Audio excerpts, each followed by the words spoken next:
Daisy prenait un bain lorsqu'elle a soudain réalisé qu'il y avait un cambrioleur dans la maison. Mais elle ne s'en soucie pas et continue à prendre son bain. Le cambrioleur, quant à lui, a eu tellement peur qu'il s'est pissé dessus en réalisant qu'il y avait quelqu'un dans la maison. Harry dit « Je te vole. Tu t'en fiches ?» Mais Daisy lui répond que cela n'a pas d'importance. Elle a simplement demandé à Harry de fermer la porte quand il partirait. Harry est perplexe. Il remarque alors le flacon de pilule sur la table et comprend que Daisy est peut-être en train d'essayer de se suicider. Harry prend le flacon de pilule sur la table et dit que ce ne sont que des vitamines, qu'elles ne le tueront pas.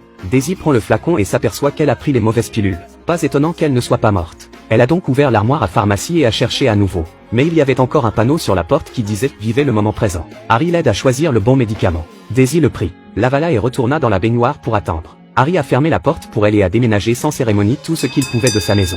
Mais il s'est arrêté à mi-chemin. Il s'est demandé s'il devait lui sauver la vie ou rentrer chez lui pour manger du popcorn et regarder la télévision. Finalement, il a choisi d'y retourner et de lui sauver la vie. Il a aidé Daisy à retirer les médicaments de sa bouche. Puis l'a aidé à se reposer dans la chambre. Après cela, il n'est pas parti, mais il est resté ici pour profiter de la vie du manoir. Bien sûr, l'essentiel était d'empêcher Daisy de se suicider à nouveau. Le soir, Harry mangeait du popcorn et regardait la télévision. Daisy s'est également réveillée. Hébétée, elle se demandait pourquoi Harry était encore là. « Tu as changé mes vêtements pour moi ?» Elle dit à Harry de se mêler de ses affaires. Mais où que Daisy aille, Harry la suit à chaque pas. Il avait peur que Daisy fasse encore une bêtise. Mais Daisy avertit à nouveau Harry de se mêler de ses affaires. Pour la calmer, Harry lui propose de l'aider à cuisiner. Voyant que l'humeur de Daisy s'est un peu améliorée, Harry ose lui demander pourquoi elle veut mourir. Daisy lui répond qu'elle vient de rompre avec son petit ami. Ils étaient déjà fiancés. Elle ne pouvait pas accepter la réalité et voulait donc quitter le monde. Pour que Daisy abandonne l'idée du suicide, Harry a pris l'initiative de discuter avec elle, même lorsqu'elle allait aux toilettes. Il lui racontait des blagues pour lui remonter le moral. Il l'accompagne même au cinéma. Daisy s'est endormie sur l'épaule de Harry. À ce moment-là, Harry semblait être attiré par Daisy. Le lendemain matin, Harry a commencé à préparer le petit déjeuner pour Daisy. Mais la première chose que Daisy a faite en se réveillant a été de décrocher son téléphone portable. Elle attendait une réponse de son ex-petite amie, mais il semblerait que son ex-petite amie n'ait pas répondu. Daisy était tellement en colère qu'elle a dit à Harry de partir parce qu'elle allait se suicider à nouveau. Harry devait faire une dernière demande. Il voulait préparer un dernier bon dîner pour Daisy. « Si tu veux toujours te tuer après le dîner, je partirai. » Daisy a accepté. Ils sont donc partis tous les deux en moto pour faire des courses. En chemin, ils discutent et rient. Daisy semblait de meilleure humeur. Mais quand ils sont rentrés à la maison, Daisy avait de nouveau l'air triste. Pendant que Harry cuisinait, il a vu Daisy au téléphone en train de se disputer avec son ex-petite amie. Mais au bout d'un moment, elle a humblement demandé à ce qu'on se remette ensemble. Je ne comprends vraiment pas l'état d'esprit de Daisy. Harry lui a dit d'aller se changer et de mettre une belle robe.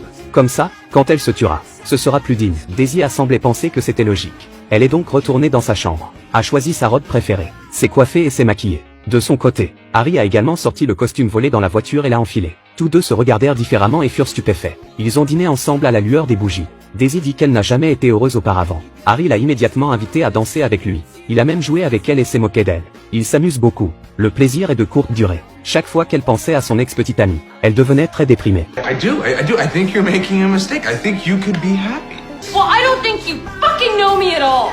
Après cela, elle s'enfuit pour appeler son ex-petite amie. L'air très humble. Harry pense qu'elle est désespérée. Ce n'était pas la peine de rester ici. En regardant Harry partir, Daisy se sent à nouveau abandonnée. Cette fois, ses émotions touchent le fond. Des pensées suicidaires lui viennent à nouveau à l'esprit. D'un autre côté, Harry, qui se trouve à mi-chemin de la route, commence à s'inquiéter pour la sécurité de Daisy. Il craignait que Daisy ne fasse à nouveau une bêtise. Il a dit qu'il n'avait rien à voir avec ça. Mais il a vite fait demi-tour. Lorsqu'il est sorti de la voiture, il a trouvé le portail fermé à clé. Alors il a escaladé le mur pour entrer dans le jardin. Mais la porte du balcon était également fermée à clé. À ce moment-là, il a soudain pensé à quelque chose. Il a sauté dans la piscine et a porté Daisy jusqu'au bord pour la sauver. Heureusement, Daisy s'est réveillée, face à Harry, qui lui a sauvé la vie. Elle a ressenti pour la première fois le sens de la vie.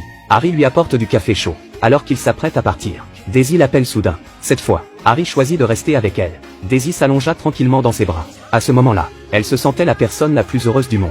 Le lendemain matin, Harry commença à préparer le petit déjeuner pour Daisy. Mais il tomba soudain sur deux personnes qu'il ne connaissait pas. Il s'agissait de l'ex-petite amie de Daisy qui était revenue avec sa petite amie. Il a dit à Daisy de sortir de chez lui et a appelé la police. Harry a paniqué en entendant cela et a immédiatement pris le téléphone portable pour interroger Daisy.